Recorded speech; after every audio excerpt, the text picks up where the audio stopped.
Jamás olvidaré el día que descubrí la verdad sobre mi padre. Era una tarde de julio en Valencia, con ese calor que se pega a la piel como una segunda capa. El ventilador del techo de la cocina giraba perezosamente, moviendo el aire caliente sin refrescarlo. Mamá acababa de colgar el teléfono, su rostro una máscara indescifrable. Me miró con ojos que habían envejecido 10 años en segundos. «Tu padre no vendrá a tu graduación», dijo con voz plana, como quien comenta el clima. «Tiene otros compromisos». Sentí el impacto de sus palabras como un puñetazo en el estómago. 4 años de esfuerzo en la universidad, noches sin dormir, y el premio final era un asiento vacío en primera fila. Un asiento que llevaba reservando mentalmente desde que entré a la carrera de arquitectura. «¿Qué compromisos?», pregunté, sabiendo que la respuesta no importaba realmente. Mamá desvió la mirada hacia la ventana, donde las cortinas bailaban débilmente con la brisa ocasional. «Elena, hay cosas que no sabes sobre tu padre». Le rogué que me contara más, pero se limitó a servirse un vaso de agua y bebérselo lentamente. El silencio entre nosotras crecía como una grieta en el suelo. Por fin, sacó una caja de zapatos del armario de la entrada, una caja que nunca había visto antes. La colocó sobre la mesa de la cocina con la solemnidad de quien entrega malas noticias. «Tu padre tiene otra familia en Sevilla», dijo finalmente. «La tiene desde antes de conocerme a mí». Abrí la caja con dedos temblorosos. Dentro había fotos, recibos de hotel, extractos bancarios, la evidencia de una vida paralela, meticulosamente documentada por mi madre durante años. Vi a mi padre sonriendo junto a una mujer morena y 2 niños, un niño y una niña, que tendrían unos 15 años ahora. «¿Lo sabías desde siempre?». Mi voz sonaba extraña, como si perteneciera a otra persona. «Desde que tenías 5 años», confesó. «Te enfermaste gravemente con neumonía». Llamé a tu padre desesperada, pero no contestaba. Contraté a un detective para encontrarlo. Recordé vagamente aquella semana en el hospital, las luces fluorescentes, el sabor metálico del oxígeno. Mi madre siempre a mi lado, ojeras profundas, sonrisa forzada. Mi padre apareció al tercer día, con excusas sobre un viaje de negocios y el móvil sin batería. «¿Por qué seguiste con él?». No entendía cómo había podido soportarlo tantos años. Las visitas esporádicas, las ausencias en fechas importantes, siempre justificadas con viajes de trabajo, que ahora cobraban un nuevo significado. «Por ti», respondió simplemente. «Porque te merecías un padre, aunque fuera a tiempo parcial». Me levanté bruscamente, golpeando la mesa. El vaso de agua se volcó, creando un pequeño río que se precipitó hacia el borde. Igual que mis pensamientos, desbordándose en todas direcciones. «No tenías derecho», dije con una rabia que me sorprendió. «Me robaste la posibilidad de elegir». Salí corriendo de la casa, ignorando los gritos de mi madre. Las calles de Valencia me recibieron con su calor implacable. Caminé sin rumbo, pasando junto a edificios modernistas que normalmente admiraría con ojo profesional. Ahora solo eran manchas borrosas a través de mis lágrimas. Mi teléfono vibró en el bolsillo. Era un mensaje de mi padre. «Elena, lo siento mucho por lo de la graduación. Te compensaré». Nada de explicaciones, ninguna mención a su otra vida. Me pregunté si alguna vez se había disculpado con sus otros hijos, si también les prometía compensaciones que nunca llegaban. Acabé sentada en un banco de la Ciudad de las Artes y las Ciencias, contemplando cómo el sol se reflejaba en las estructuras de Calatrava. Siempre había admirado esos edificios imposibles, esas curvas desafiantes que parecían flotar. Fue lo que me inspiró a estudiar arquitectura. Ahora me preguntaba si toda mi vida había sido construida sobre cimientos falsos. Pasé horas allí sentada, viendo familias pasar, parejas de la mano, turistas maravillados con la arquitectura. Mientras tanto, mi mente reconstruía cada momento compartido con mi padre, buscando pistas que hubiera pasado por alto. Las vacaciones interrumpidas por llamadas urgentes, los cumpleaños en los que llegaba tarde, los fines de semana que se esfumaban por emergencias laborales. Todo cobraba un nuevo y doloroso sentido.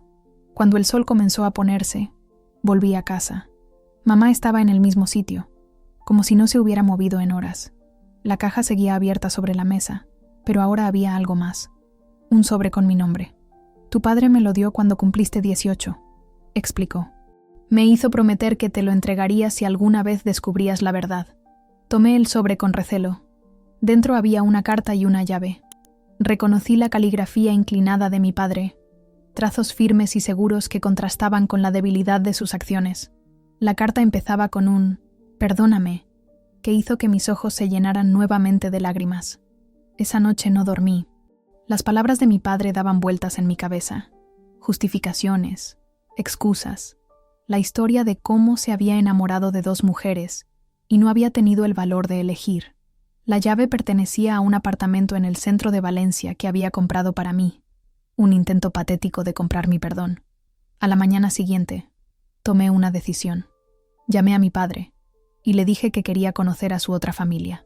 El silencio al otro lado de la línea fue tan largo que pensé que había colgado. «No creo que sea buena idea», respondió finalmente, con voz temblorosa.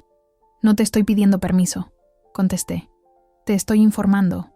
O los conozco contigo presente, o iré por mi cuenta». Mi madre me observaba desde la puerta de mi habitación. Su expresión una mezcla de miedo y orgullo. «¿Estás segura?», preguntó cuando colgué. No lo estaba, pero asentí de todos modos. Había pasado toda mi vida siendo la hija a medias, la que vivía con las sobras de atención que mi padre podía darme. Era hora de conocer la otra cara de la moneda, de enfrentar a los fantasmas que habían definido mi existencia, sin yo saberlo. El tren de alta velocidad devoraba kilómetros entre Valencia y Sevilla, mientras yo contemplaba el paisaje cambiante a través de la ventanilla. Olivares interminables, pueblos blancos en la distancia, todo pasando como los fragmentos de mi infancia que ahora reexaminaba bajo una nueva luz. Mi padre viajaba en el asiento frente a mí, consultando obsesivamente su teléfono, evitando mi mirada. Sus manos, que siempre me habían parecido fuertes e invencibles, ahora temblaban ligeramente. «¿Les has dicho que voy?», pregunté rompiendo el silencio que nos había acompañado desde la estación. «Sí», respondió secamente. «Anoche». «¿Y qué dijeron?». Mi padre soltó un suspiro largo, cansado. Las arrugas alrededor de sus ojos parecían más profundas bajo la luz natural que entraba por la ventana. «Carmen lo sabía, Elena. Siempre lo ha sabido». La revelación me golpeó como una bofetada. Carmen, la mujer de las fotografías, la madre de mis medio hermanos, sabía de mi existencia mientras yo crecía en la ignorancia. «¿Y tus hijos?», insistí, enfatizando deliberadamente el tus para herirlo. «Nuestros hijos», me corrigió con voz queda. «Todos son mis hijos, Elena. Marta y David, ellos se enteraron hace 2 años, cuando David encontró unas fotos tuyas en mi despacho». Me hundí en el asiento, absorbiendo esta nueva información. La asimetría entre nuestras vidas me resultaba insoportable. Ellos habían tenido tiempo para procesar mi existencia, para formar opiniones sobre mí, para odiarme quizás. Yo apenas estaba comenzando a digerir la suya. «¿Por qué ahora?», preguntó mi padre después de un largo silencio. «¿Podrías haber seguido sin saber, sin sufrir?», completé su frase con amargura. «Prefiero la verdad dolorosa a la felicidad construida sobre mentiras». El resto del viaje transcurrió en silencio. Llegamos a Sevilla con el calor de la tarde golpeándonos al bajar del tren. Un taxi nos llevó por calles estrechas llenas de historia hasta un barrio residencial en Triana. Me sorprendió lo cerca que vivían del río. Desde la ventanilla vi la Torre del Oro brillando bajo el sol, los turistas paseando por la ribera, la vida fluyendo normal mientras la mía se desmoronaba.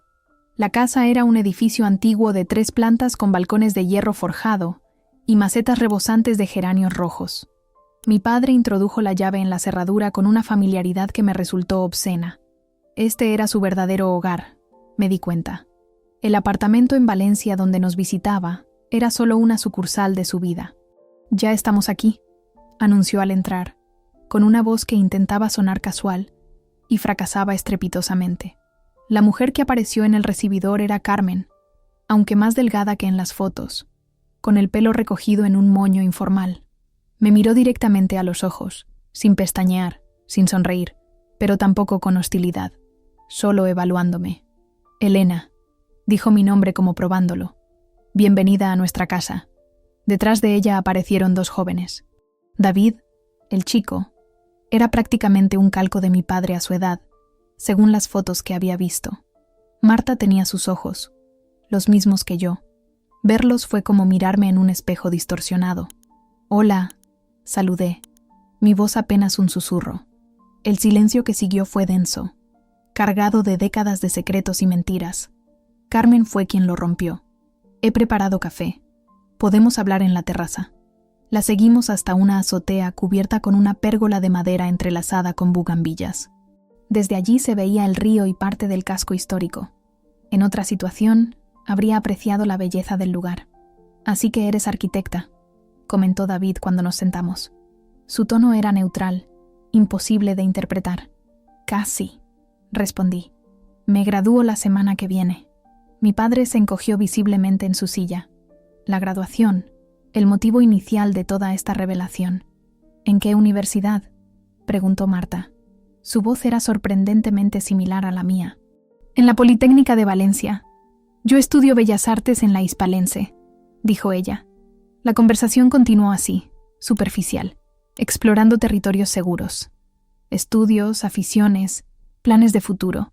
Como si fuéramos conocidos recién presentados, no hermanos que compartían sangre y un padre. Carmen servía café y observaba, interviniendo ocasionalmente. Me di cuenta de que ella era la fuerte aquí, la columna que sostenía esta extraña estructura familiar. Me pregunté cómo había soportado compartir a su marido todos estos años, cómo había explicado sus ausencias a sus hijos. Finalmente, cuando el sol empezaba a ponerse, David preguntó lo que todos evitábamos. «¿Qué quieres de nosotros, Elena?». La pregunta, directa y sin adornos, me desarmó. ¿Qué quería yo? No lo había pensado realmente. ¿Venganza? ¿Reconocimiento? ¿Una disculpa? ¿O simplemente completar el rompecabezas de mi vida? «No quiero nada», respondí honestamente. «Solo necesitaba veros, saber quiénes sois, entender». «¿Entender qué?», interrumpió Marta. «¿Por qué papá os eligió a ti y a tu madre para las visitas ocasionales mientras vivía con nosotros? ¿O por qué mantuvo esta farsa durante décadas?». Su amargura era palpable. Comprendí entonces que ellos también eran víctimas, quizás incluso más que yo. Habían crecido con un padre presente pero dividido, siempre con un pie fuera de casa, siempre con secretos. «Nadie fue elegido», intervino Carmen sorprendiéndonos a todos.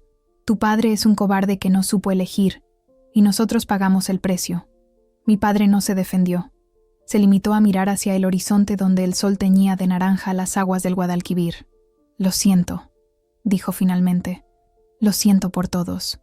Sus palabras, insuficientes y tardías, flotaron en el aire como hojas secas.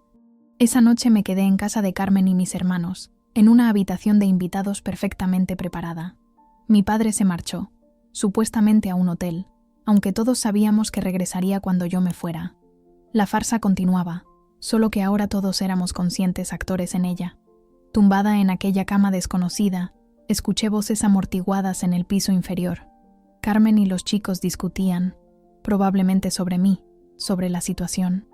Me sentí como una intrusa, alterando un equilibrio que, aunque imperfecto, había funcionado para ellos durante años. A medianoche, unos golpes suaves sonaron en mi puerta. Era Marta, con 2 copas de vino en las manos. «Pensé que tampoco podrías dormir», dijo, ofreciéndome una. La dejé entrar y nos sentamos en la pequeña terraza de la habitación. La noche sevillana era cálida, perfumada con azahar y jazmín. «¿Sabes? Siempre supe que había algo más», confesó Marta tras un largo silencio. «Papá desaparecía demasiado. Recibía llamadas que contestaba en susurros. Tenía gestos de culpabilidad que no entendía. Yo nunca sospeché nada», admití. «Creía que así eran todos los padres». Marta sonrió tristemente. «Somos los 2 lados de la misma mentira, tú y yo». Bebimos en silencio, contemplando las luces de la ciudad. Por primera vez desde que descubrí la verdad, sentí algo parecido a la paz, no porque la situación fuera menos dolorosa, sino porque había encontrado a alguien que la entendía desde el otro lado. «¿Qué haremos ahora?», pregunté finalmente. Marta se encogió de hombros. «Vivir con ellos, supongo. Decidir qué tipo de relación queremos tener, si es que queremos alguna. Me gustaría conocerte», dije con sinceridad. «A ti y a David, independientemente de papá». «A mí también», respondió ella. «Pero David es más complicado. Idolatra a papá, siempre lo ha hecho». Esto le ha destrozado. Nos quedamos hablando hasta el amanecer, compartiendo fragmentos de nuestras vidas, descubriendo coincidencias sorprendentes, riendo incluso a pesar del dolor. Cuando el sol comenzó a asomar, Marta me abrazó espontáneamente.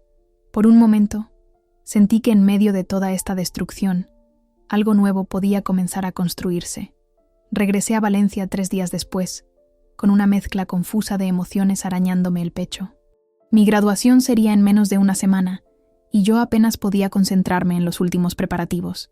Las imágenes de Sevilla, las conversaciones con Marta, la hostilidad apenas contenida de David y la dignidad silenciosa de Carmen ocupaban cada rincón de mi mente. Mamá me esperaba en la estación, con ojeras profundas y una sonrisa tensa. Nos abrazamos largo rato, sin decir nada. ¿Qué podíamos decirnos que no fuera reabrir heridas? ¿Cómo fue?, preguntó finalmente mientras cargaba mi maleta en el maletero del coche. Extraño, respondí, incapaz de elaborar más. ¿Cómo describir la sensación de encontrarte con personas que son parte de ti, pero completos desconocidos? ¿Cómo explicar la culpa irracional por haber invadido su territorio, por desestabilizar su mundo? Durante el trayecto a casa, mamá mantuvo los ojos fijos en la carretera. Sus manos aferraban el volante con tanta fuerza que los nudillos se le pusieron blancos. Siento habértelo ocultado tanto tiempo, dijo cuando paramos en un semáforo. Creí que te estaba protegiendo. Lo sé, respondí, colocando mi mano sobre la suya. Pero no era tu responsabilidad protegerme de sus errores. El semáforo cambió a verde, y continuamos en silencio. Las calles de Valencia desfilaban a nuestro lado, familiares y ahora extrañamente diferentes, como si la ciudad hubiera cambiado mientras yo estaba fuera. O quizás era yo quien había cambiado. Esa noche, sentadas en la pequeña terraza de nuestro apartamento, le conté todo: la casa en Triana, la dignidad con que Carmen me había recibido, las conversaciones nocturnas con Marta, el resentimiento en los ojos de David, tan parecidos a los míos. Se parece tanto a su padre, comentó mamá cuando le mostré la foto que me había tomado con Marta. Tiene su misma forma de sonreír. Noté que usaba su padre en lugar de tu padre, como si intentara establecer una distinción, separar nuestras vidas. Me pregunté si durante todos estos años ella había imaginado a esa otra familia, si había creado versiones de ellos en su mente, si los había odiado. No les guardes rencor, dije suavemente. Ellos también son víctimas. Mamá asintió, pero vi el dolor atravesar su rostro como una sombra. Para ella, esas personas representaban todo lo que no había podido tener: un marido presente, una familia completa, una vida sin mentiras. Los días previos a la graduación pasaron en una nebulosa. Recogí la toga, ensayé con mis compañeros, fingí una normalidad que estaba lejos de sentir. La noche anterior, mientras planchaba la blusa que llevaría bajo la toga, mi teléfono vibró con un mensaje de Marta. Buena suerte mañana. Aunque no estemos allí físicamente, una parte de nosotros te acompaña. Adjuntaba una foto. Ella y David sosteniendo un pequeño cartel que decía: «Felicidades, arquitecta». El gesto me conmovió hasta las lágrimas. David aparecía serio, pero había accedido a posar para la foto. Era un comienzo. El día de la graduación amaneció radiante, uno de esos días perfectos de junio en Valencia, con el cielo de un azul imposible y una brisa ligera que aliviaba el calor. Mamá me ayudó a arreglarme, peinándome con la misma ternura con que lo hacía cuando era niña. Ninguna mencionó el asiento vacío que habría en la ceremonia. Fue al llegar al auditorio de la universidad cuando lo vi. Mi padre, de pie junto a la entrada, con un ramo de lirios blancos, mis favoritos, y expresión de incertidumbre. Se había afeitado la barba que siempre llevaba y parecía más viejo, más vulnerable. Me detuve en seco. Mamá, a mi lado, se tensó visiblemente. «No tiene que quedarse», susurró con ferocidad. «Puedo pedirle que se vaya». Respiré hondo. Durante días había ensayado mentalmente este momento, imaginando lo que le diría si se atrevía a aparecer. Toda la ira, toda la decepción, todo el dolor acumulado pugnaban por salir en forma de reproches. Pero al verlo allí, tan disminuido, tan obviamente aterrorizado ante mi posible rechazo, Sentí que algo se aflojaba dentro de mí. «Está bien», dije, «que se quede». Mi padre nos vio y se acercó con pasos inseguros. Le entregó el ramo a mamá con un gesto torpe, y me miró a los ojos por primera vez desde aquel viaje a Sevilla. «Estoy muy orgulloso de ti», dijo con voz ronca. «Gracias», respondí, sorprendida por la sinceridad que detecté en sus palabras. La ceremonia transcurrió como en un sueño. Recibí mi diploma, escuché los discursos, lancé el birrete al aire junto a mis compañeros. Era extrañamente consciente de mis padres sentados juntos en el público, separados por décadas de mentiras, pero unidos en ese momento por mí. En la recepción posterior, mientras bebíamos cava y posábamos para fotos, mi padre se acercó nuevamente. «Tengo algo para ti», dijo, entregándome un sobre. Lo abrí con cautela, esperando encontrar dinero o las llaves de algún regalo caro, su forma habitual de compensar ausencias. En su lugar, hallé unas escrituras. Había transferido el apartamento de Valencia a mi nombre. «No es un soborno», aclaró rápidamente al ver mi expresión. «Es lo que te corresponde, lo mismo que tendrán David y Marta cuando se gradúen». Asentí, incapaz de formular una respuesta. No era el regalo lo que me había dejado sin palabras, sino la implicación. Por primera vez en mi vida, mi padre me estaba tratando igual que a sus otros hijos. Me estaba reconociendo como parte legítima de su familia, aunque fuera una familia fracturada. Esa noche, después de que todos se marcharan y mamá se retirara a dormir, me quedé sola en la terraza contemplando las luces de la ciudad. Mi teléfono vibró con una notificación. Marta me había etiquetado en una publicación. Era una foto mía con la toga y el birrete que le había enviado horas antes. Su comentario decía simplemente: «Mi hermana, la arquitecta. Orgullosa de compartir algo más que genes contigo». David había dado me gusta a la publicación. Sonreí en la oscuridad, sintiendo que algo nuevo comenzaba a tomar forma entre los escombros de las mentiras. No era perdón.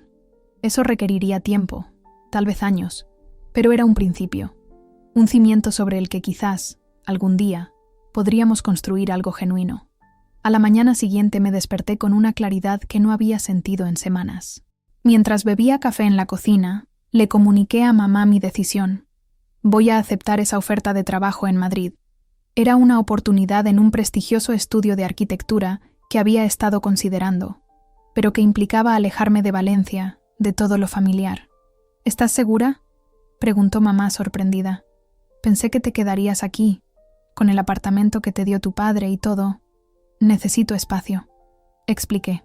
«Lejos de papá, lejos de los recuerdos, incluso lejos de ti por un tiempo. Necesito descubrir quién soy yo sin toda esta historia». Mamá asintió lentamente, con los ojos brillantes de lágrimas contenidas. Entendía, por supuesto que entendía. Ella misma había pasado décadas definida por su relación con mi padre, por el papel de esposa engañada pero leal.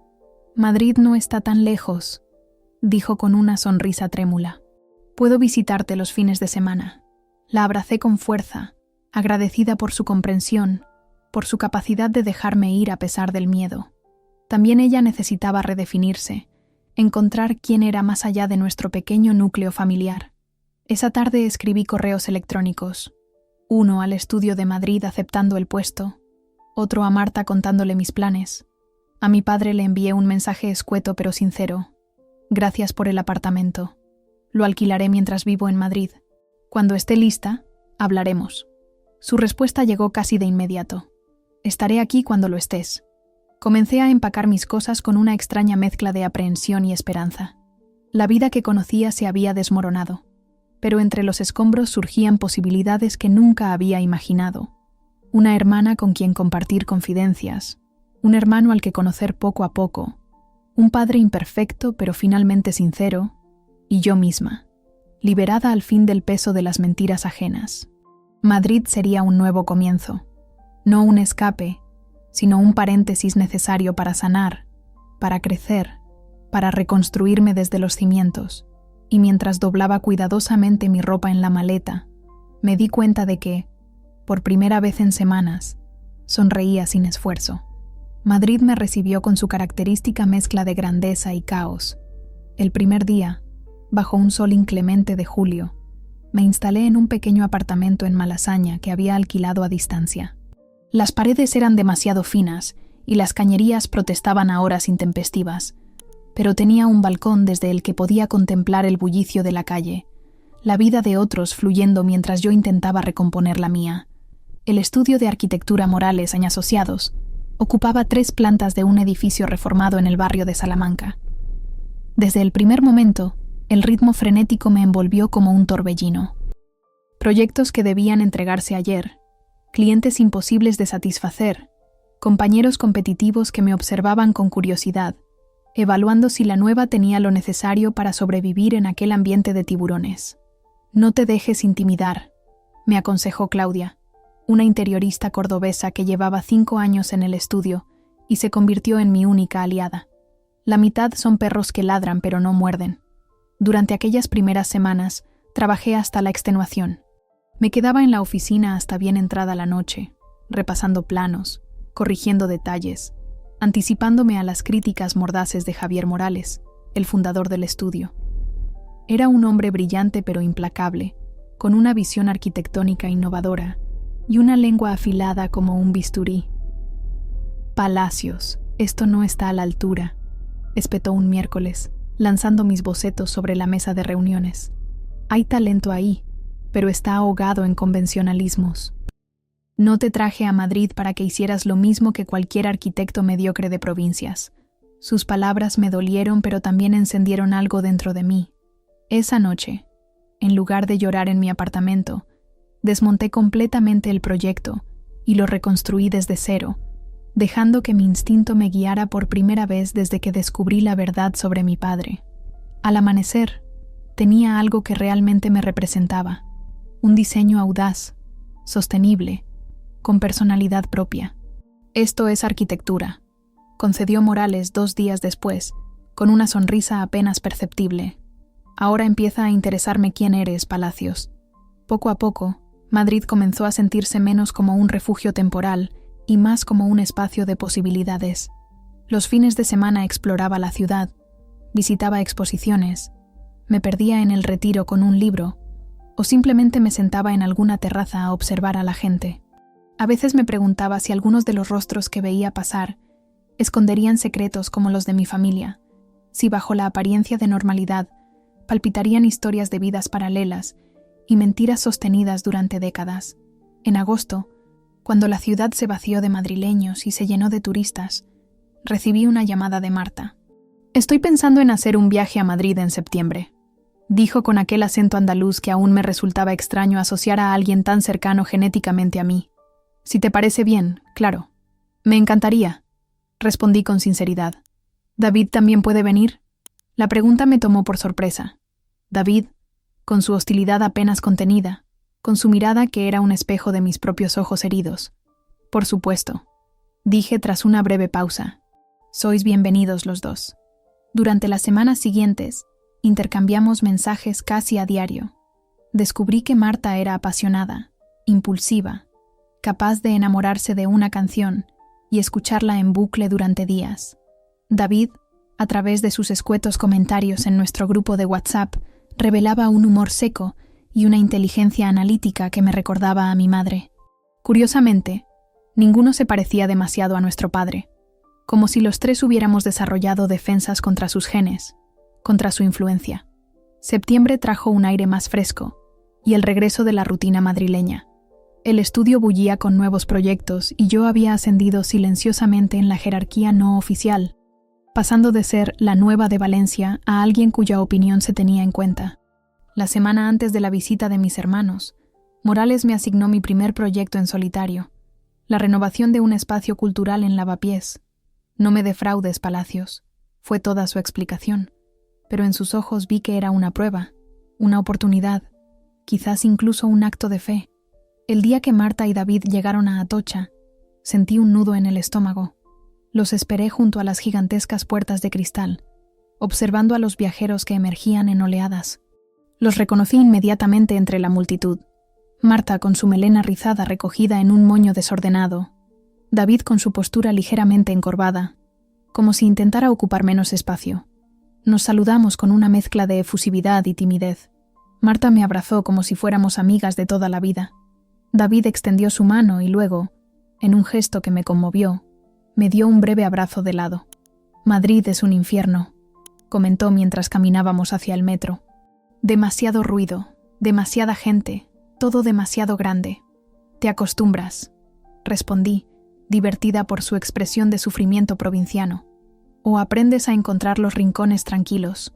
David odia las ciudades, explicó Marta poniendo los ojos en blanco. Es feliz solo cuando está en medio de la nada con sus libros. No todos necesitamos estímulo constante para existir, se defendió él, pero detecté una sonrisa fugaz en sus labios. Esos 3 días fueron una extraña mezcla de turismo convencional y descubrimiento mutuo. Les mostré el Madrid de postal, el Palacio Real, la Plaza Mayor, el Prado, pero también mi Madrid, pequeñas librerías de segunda mano, cafeterías escondidas en callejones, azoteas desde las que contemplar el horizonte urbano. Por las noches, en mi pequeño apartamento, hablábamos durante horas, llenando los huecos de nuestras vidas separadas. ¿Cómo era papá contigo?, preguntó David la última noche, mientras compartíamos una botella de vino en mi balcón. La pregunta flotó entre nosotros como una burbuja frágil. Intermitente, respondí tras reflexionar, como una luz que parpadea, brillante cuando está presente, dejando oscuridad el resto del tiempo. David asintió, reconociendo la descripción. Con nosotros era constante pero ausente, dijo Marta. Físicamente presente pero con la mente en otra parte. Ahora sabemos dónde. En Valencia, murmuró David. Con vosotras. No había acusación en su voz, solo un dolor antiguo que resonaba con el mío. Lo peor no fueron sus ausencias, confesé, sino darme cuenta de que toda mi vida he estado compitiendo sin saberlo, intentando ser lo suficientemente importante para que se quedara 1 hora más, un día más. Nosotros competíamos con fantasmas, dijo Marta, con reuniones de trabajo que no existían, con viajes de negocios que eran visitas a vuestra casa. Nos quedamos en silencio, cada uno perdido en sus recuerdos, en las distintas formas en que nuestro padre nos había fracturado. Fue David quien finalmente rompió el silencio. ¿Podemos dejar de definir nuestra relación a través de él? Los 3 somos más que los hijos de Ricardo Palacios. Sus palabras cayeron como una lluvia refrescante después de una sequía. Por primera vez vi a David y a Marta no como los otros hijos de mi padre, sino como personas por derecho propio. Personas con quienes compartía no solo un pasado doloroso, sino también, posiblemente, un futuro por construir. La mañana de su partida, les regalé 3 pequeñas llaves idénticas, una para cada uno. ¿Qué abren?, preguntó Marta intrigada. Nada, respondí con una sonrisa. Son simbólicas. La primera vez que supe de vosotros fue a través de una llave que mi padre me dejó. Quería transformar ese símbolo en algo nuestro, algo que nos conecte. David observó su llave con expresión indescifrable antes de guardarla cuidadosamente en el bolsillo de su camisa, justo sobre el corazón. Tras su marcha, el apartamento pareció más vacío, pero también de alguna manera más acogedor, impregnado de nuevos recuerdos, de risas compartidas, de confesiones nocturnas. Esa misma tarde recibí un mensaje de mi padre. ¿Podemos hablar? Me sorprendí al darme cuenta de que, por primera vez desde la revelación, estaba dispuesta a escucharlo. No por él, no por perdonarlo, sino por mí. Por fin sentía la fuerza necesaria para enfrentar nuestra historia sin que me destruyera. Estaré en Madrid el próximo fin de semana, respondí. ¿Podemos vernos entonces? Mientras miraba el horizonte madrileño desde mi balcón, con sus edificios históricos junto a modernos rascacielos, pensé en cómo las ciudades se reconstruyen sobre sus propias ruinas, capa sobre capa, cicatrizando sin borrar completamente sus heridas. Quizás las personas podíamos hacer lo mismo. Con esa idea en mente, volví a mi mesa de dibujo y continué trabajando en mi proyecto para Lavapiés, un espacio cultural construido sobre los restos de una antigua fábrica.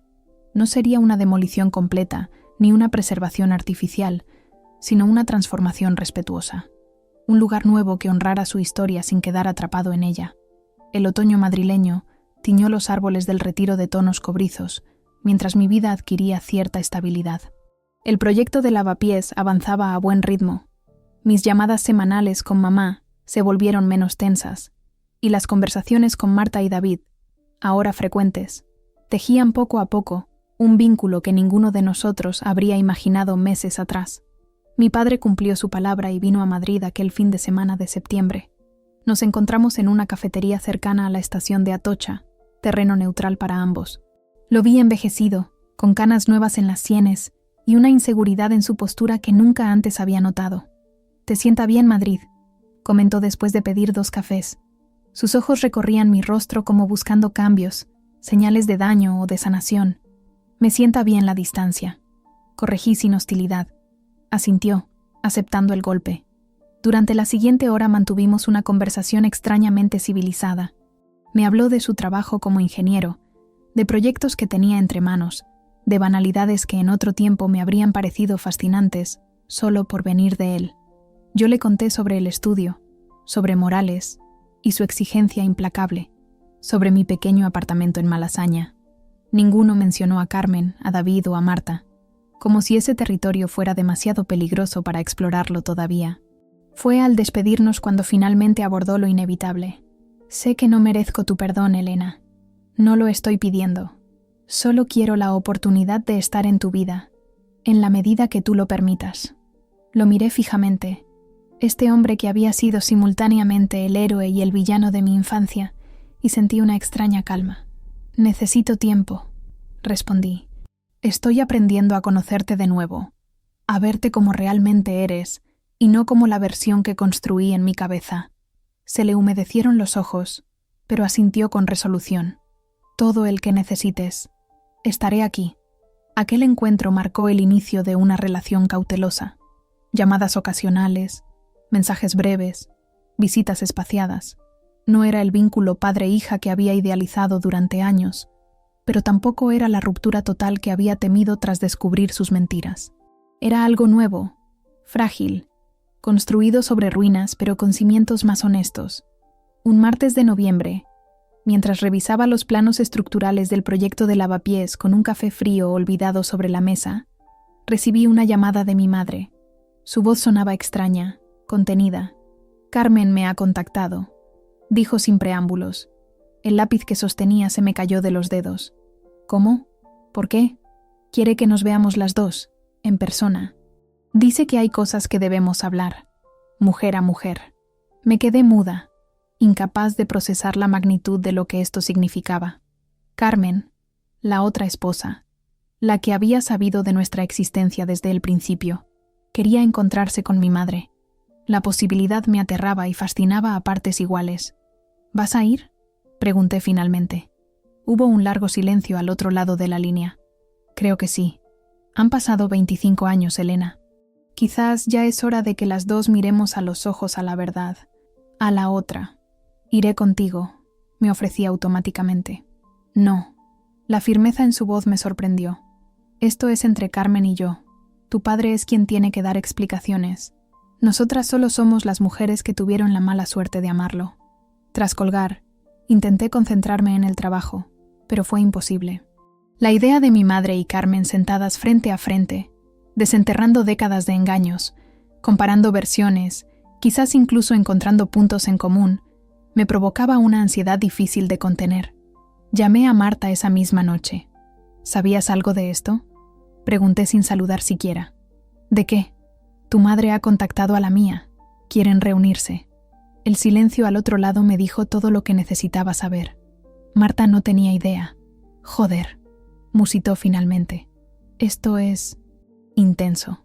¿Crees que deberíamos intervenir? ¿Impedirlo de alguna manera? ¿Por qué? Son adultas, Elena. Y francamente, ya era hora de que hablaran directamente en lugar de orbitar alrededor de papá como satélites». La perspectiva de Marta me descolocó. Nunca había pensado en ello así, pero tenía razón. Durante toda mi vida, mi madre y yo habíamos existido en función de mi padre, de sus visitas, de sus ausencias. Quizás Carmen y sus hijos habían vivido una distorsión similar. «¿Qué crees que pasará?», pregunté más tranquila. «No tengo ni puta idea», respondió Marta con una risa nerviosa. «Pero sea lo que sea, ya es hora de que papá deje de ser el centro de todo esto. ¿No crees?». El encuentro entre Carmen y mi madre tuvo lugar en Valencia una semana después. Mamá me llamó esa misma noche, con la voz ronca de quien ha llorado, pero también extrañamente aliviada. Fue liberador, dijo. Doloroso, incómodo, pero necesario. Carmen no es lo que esperaba. ¿Y qué esperabas? ¿Alguien a quien pudiera odiar fácilmente?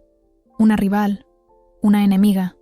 Pero es solo una mujer que tomó decisiones cuestionables por amor, igual que yo. No me dio detalles específicos de su conversación, y yo no pregunté. Había algo sagrado en ese encuentro que debía permanecer entre ellas. Solo me contó que habían llorado juntas y que, al despedirse, Carmen le había apretado la mano y le había dicho: «Hemos perdido demasiados años por un hombre que no lo merecía». 3 días después de aquel encuentro, recibí un mensaje de mi padre. Quería verme urgentemente. Tenía noticias importantes. Acordamos encontrarnos en Madrid el fin de semana siguiente. Intuía que algo significativo había cambiado tras la reunión de las 2 mujeres, pero no estaba preparada para lo que me contó en aquella cafetería de Chamberí. Carmen me ha pedido el divorcio, anunció después de remover nerviosamente su café durante minutos. Después de 30 años, dice que necesita comenzar de nuevo, ser ella misma sin mí. Lo observé absorber la magnitud de sus propias palabras. Por primera vez, mi padre parecía realmente perdido, despojado de la seguridad que le daba tener 2 vidas perfectamente compartimentadas. «Lo siento», dije por fin, sorprendida de sentirlo realmente. «Lo más irónico», continuó con una risa amarga, «es que ahora que por fin podría estar completamente con tu madre, ella tampoco me quiere de vuelta». «¿Te sorprende?», negó con la cabeza. «No. Lo que me sorprende es haber creído durante tanto tiempo que podría mantener este equilibrio imposible, que podría ser 2 personas distintas sin que nadie saliera herido». Lo miré con una mezcla de compasión y cierto desprecio. Mi padre, el hombre que siempre había admirado por su inteligencia, su capacidad para resolver problemas complejos, había sido incapaz de ver lo más evidente, que sus decisiones egoístas eventualmente colapsarían, arrastrando a todos en su caída. «¿Y ahora qué harás?», pregunté. Se encogió de hombros, un gesto inusualmente derrotado en él. «Vivir con las consecuencias, supongo. Intentar reparar lo que pueda con vosotros 3, si me lo permitís». En ese momento, viéndolo tan vulnerable, tan humano en su fragilidad, sentí que algo se desanudaba dentro de mí. No era perdón. El perdón requeriría más tiempo, más esfuerzo por su parte, pero sí una especie de comprensión. Mi padre no era un monstruo calculador, sino un hombre débil que había tomado el camino fácil una y otra vez hasta encontrarse en un laberinto de su propia creación.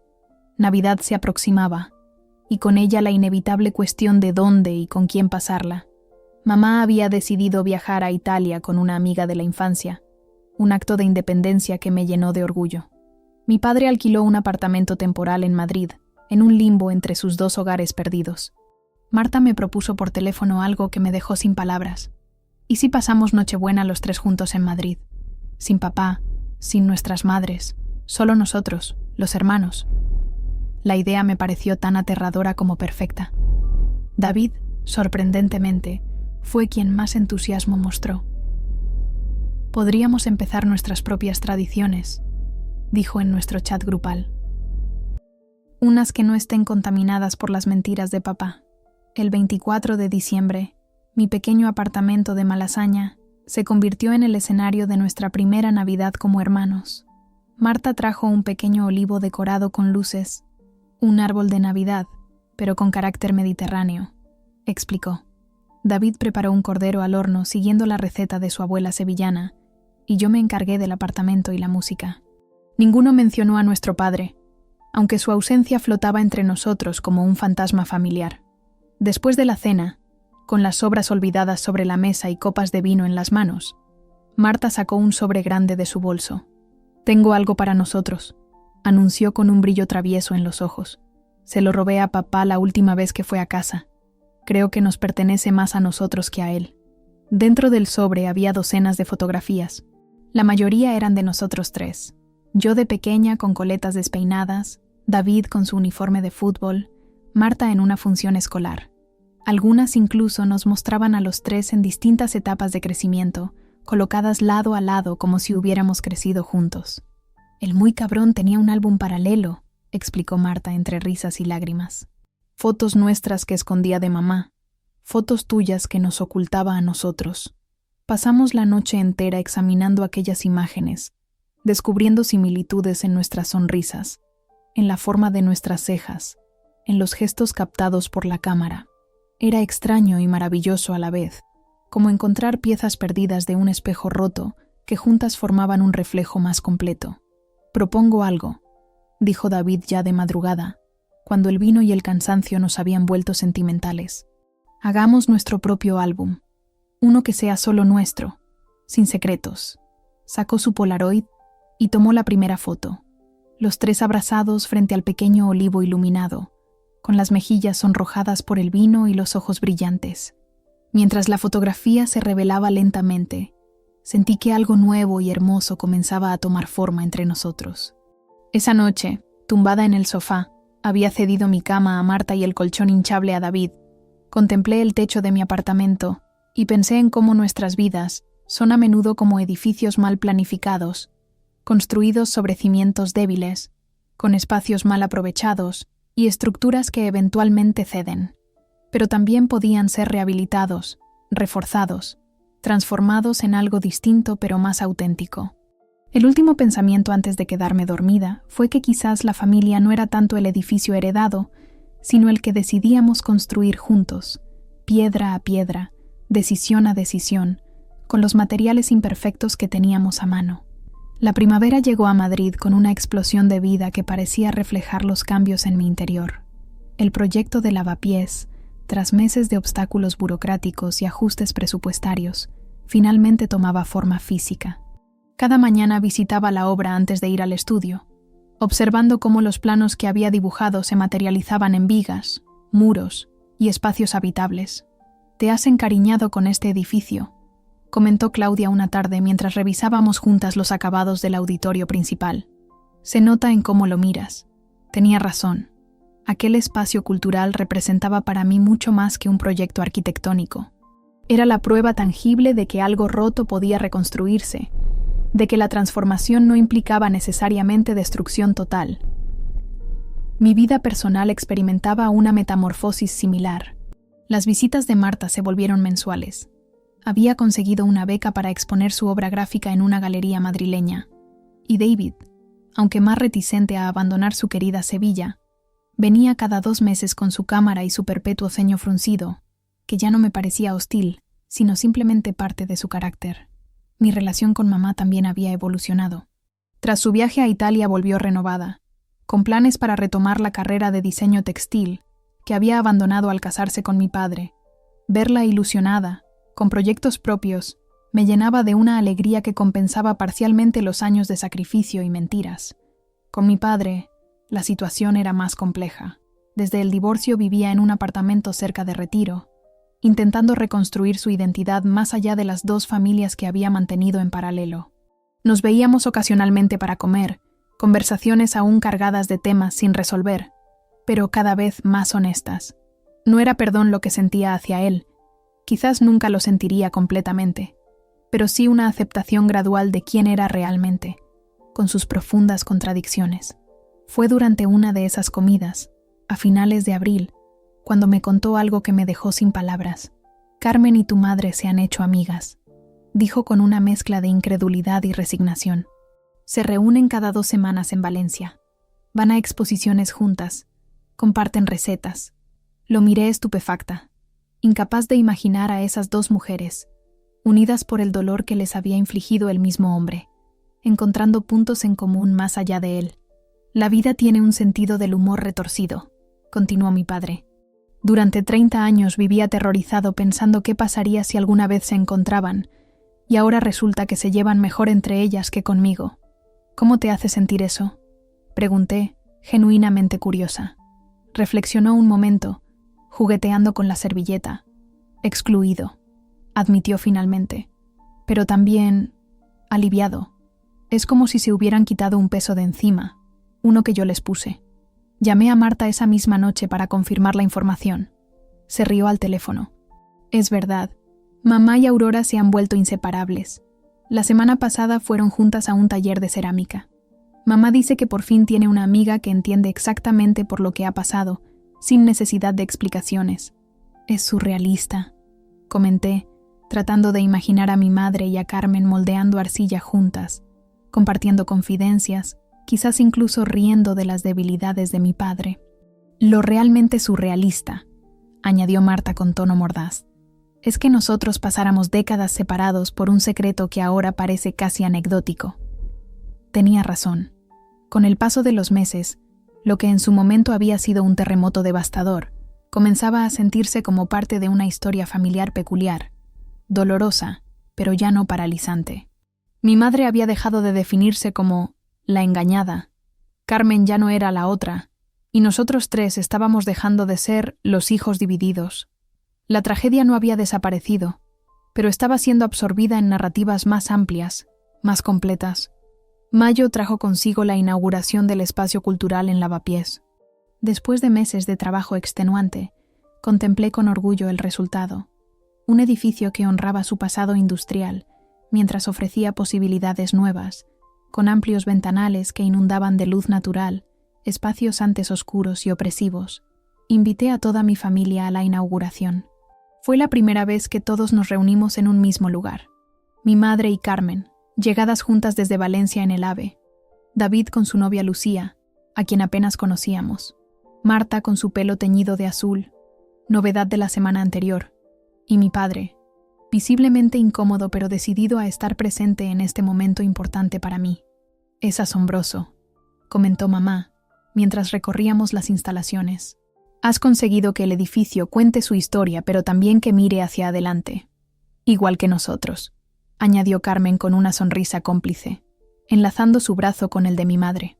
Observé a mi familia recorriendo el espacio que había diseñado, Marta fotografiando detalles arquitectónicos, David explicando a Lucía la historia del edificio que yo le había contado, mi padre manteniendo una distancia prudente pero atento a todo, y sentí una emoción que no supe nombrar.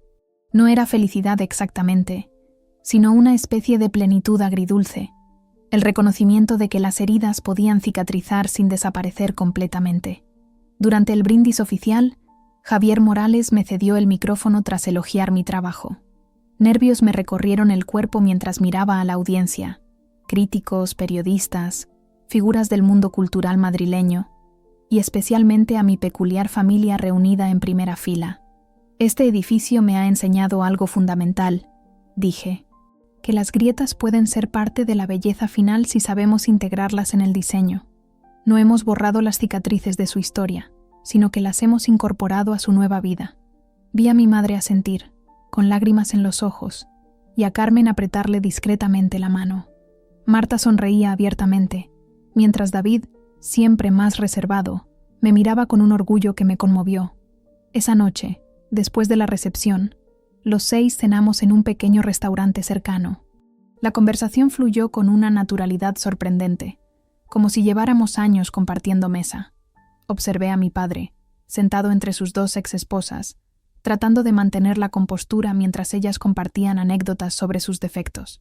En otro tiempo habría sentido compasión por él, pero ahora solo podía pensar que estaba recibiendo exactamente lo que merecía: enfrentarse a las consecuencias de sus actos sin poder esconderse. Al despedirnos, David me abrazó con una intensidad inusual en él. «Estoy orgulloso de ti», murmuró, «no solo por el edificio, sino por todo». «¿A qué te refieres?», pregunté, separándome para mirarlo. «A que fuiste quien rompió el silencio, quien nos obligó a todos a enfrentar la verdad. Si no hubieras insistido en conocernos aquel día, seguiríamos viviendo en mundos separados». Sus palabras me emocionaron profundamente. Nunca había pensado en mí misma como catalizadora de esta transformación familiar. Me había sentido más bien arrastrada por los acontecimientos. Pero quizás tenía razón. Mi negativa a seguir viviendo en la mentira había iniciado una reacción en cadena que, aunque dolorosa, nos había llevado a todos a un lugar más auténtico. Una semana después de la inauguración, recibí una noticia inesperada. Morales me ofrecía asociarme al estudio. Era un reconocimiento a mi trabajo, pero también una responsabilidad enorme que me obligaría a replantear mis planes. Necesito pensarlo, le dije, sorprendiéndome a mí misma con mi cautela. El antiguo yo habría aceptado inmediatamente, hambrienta de reconocimiento. Esa noche llamé a las 3 personas cuya opinión más valoraba: mi madre, Marta y, sorprendentemente, David. Cada uno ofreció una perspectiva distinta pero igualmente valiosa. Mamá me recordó que merecía todos los éxitos profesionales. Marta me animó a negociar mejores condiciones, que no te infravaloren por ser mujer y joven. Y David, siempre pragmático, me aconsejó evaluar si la asociación me permitiría desarrollar mi propia visión o me encasillaría en la de Morales. Mi padre llamó al día siguiente, enterado de la noticia por alguno de ellos. Estoy muy orgulloso, dijo, con una emoción que sonaba genuina. Siempre supe que llegarías lejos. Gracias, respondí, sintiendo una mezcla contradictoria de gratitud y resentimiento. Una parte de mí aún deseaba su aprobación mientras otra rechazaba su intento de apropiarse de mis logros. ¿Puedo darte un consejo?, preguntó con una humildad inusual en él. Adelante. No cometas mi error. No sacrifiques lo personal por lo profesional. No creas que el éxito compensa las ausencias. Me quedé en silencio, procesando sus palabras. Era quizás lo más sincero y valioso que mi padre me había dicho jamás. Finalmente acepté la asociación, pero con condiciones claras. Mantendría cierta autonomía creativa y, algo innegociable, un equilibrio entre trabajo y vida personal. No repetiría los errores de mi padre. El verano trajo una propuesta inesperada. Carmen organizaba una reunión en la casa familiar de Sevilla, un último encuentro antes de venderla para mudarse a un apartamento más pequeño. Una forma de cerrar un capítulo, explicó por teléfono, y quizás de abrir otro. Así fue como, en un caluroso fin de semana de julio, toda nuestra extraña familia se reunió nuevamente en aquella casa de Triana, donde había conocido a mis hermanos por primera vez. El ambiente era completamente distinto. Las habitaciones habían sido vaciadas parcialmente, las fotos familiares empaquetadas, los muebles cubiertos con sábanas blancas. Mientras ayudaba a Carmen a organizar cajas en el salón, me fijé en su expresión serena, tan distinta de la tensión contenida que había mostrado en nuestro primer encuentro. ¿No te da pena dejar esta casa?, pregunté. Has vivido aquí toda tu vida con papá. Negó con la cabeza, pasándome una caja llena de antiguos álbumes. Esta casa siempre estuvo incompleta, Elena, como mi matrimonio. Prefiero un espacio más pequeño, pero que sea completamente mío. En el jardín trasero, mi madre y David instalaban una mesa para la cena.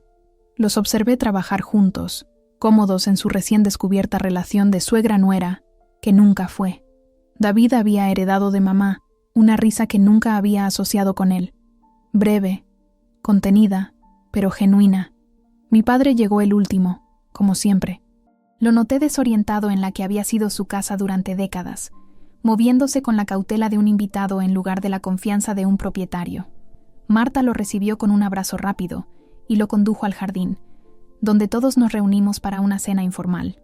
Bajo la pérgola iluminada con farolillos, con el rumor del Guadalquivir como banda sonora, compartimos una paella preparada por Carmen y vino frío de una bodega local. La conversación fluyó sin esfuerzo, saltando de temas triviales a reflexiones más profundas. Mi padre permanecía mayormente en silencio, observándonos a todos con una expresión que oscilaba entre la melancolía y cierto orgullo. Un brindis, propuso Carmen cuando servimos el postre, por los finales que permiten nuevos comienzos. Todos alzamos nuestras copas. Vi a mi madre sonreír con una libertad que no le conocía, a Marta apoyar su cabeza en el hombro de David, a mi padre contemplarnos con ojos brillantes de lágrimas contenidas. Y por las familias, añadí, las que nos tocan y las que elegimos. Más tarde, cuando todos se habían retirado a dormir, me quedé sola en el jardín. Mi padre se unió a mí después de un rato, sentándose en silencio a mi lado. Las estrellas brillaban intensamente en el cielo sevillano, más visibles que en el contaminado cielo madrileño. Nunca imaginé que acabaríamos así, dijo finalmente. Todos juntos, en paz. No estamos exactamente en paz, corregí, pero estamos aprendiendo a vivir con lo que pasó, a construir algo nuevo sobre esos cimientos. Asintió, comprendiendo el matiz. Me arrepiento de muchas cosas, Elena, pero nunca podré arrepentirme de teneros a los tres, aunque fuera de la manera equivocada. Lo miré detenidamente, este hombre disminuido por sus propias decisiones, y sentí una empatía inesperada. No era perdón. El perdón quizás nunca llegaría completamente, sino el reconocimiento de nuestra humanidad compartida, de nuestra capacidad tanto para el error como para la redención. Somos arquitectos de nuestras propias vidas, dije, pensando en voz alta.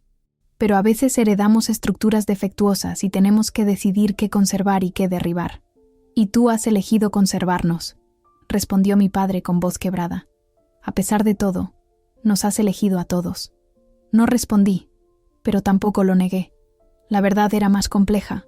No los había elegido exactamente, sino que había decidido que valía la pena el esfuerzo de crear algo nuevo con los materiales imperfectos disponibles. Un edificio diferente, ni mejor ni peor que el original, pero más honesto en su construcción. A la mañana siguiente, antes de partir cada uno hacia su destino, yo a Madrid, mamá a Valencia, David y Marta quedándose unos días más para ayudar a Carmen con la mudanza, nos reunimos para una última foto familiar en el patio central de la casa. Mi padre configuró el temporizador de la cámara y corrió a unirse a nosotros. «Sonreíd», pidió con nerviosismo. Y lo hicimos, no con la sonrisa forzada de las fotos familiares tradicionales, sino con la complicidad de quienes han atravesado juntos una tormenta y han sobrevivido para contarlo. Imperfectos, cicatrizados, pero finalmente visibles los unos para los otros. La foto capturó ese momento de frágil equilibrio. 6 personas unidas por lazos de sangre, por errores compartidos, por un pasado doloroso, pero también por la voluntad de construir un futuro distinto. No era un final feliz. La vida real rara vez los ofrece, sino un punto de inflexión, el momento en que decidimos colectivamente que la verdad, por muy dura que fuera, era preferible a la más cómoda de las mentiras. Mientras conducía de regreso a Madrid esa tarde, con la ciudad extendiéndose ante mí como un horizonte de posibilidades, pensé en el proyecto de Lavapiés y en cómo su transformación reflejaba la nuestra. No habíamos demolido completamente el pasado, sino que habíamos conservado sus elementos valiosos, incorporándolos a una nueva estructura. Las grietas seguían ahí, visibles si se miraba con atención, pero ahora formaban parte del diseño en lugar de amenazar su integridad. Y quizás eso era lo mejor que podíamos esperar. No una resolución perfecta, sino la capacidad de construir algo significativo con los fragmentos imperfectos de nuestras historias compartidas.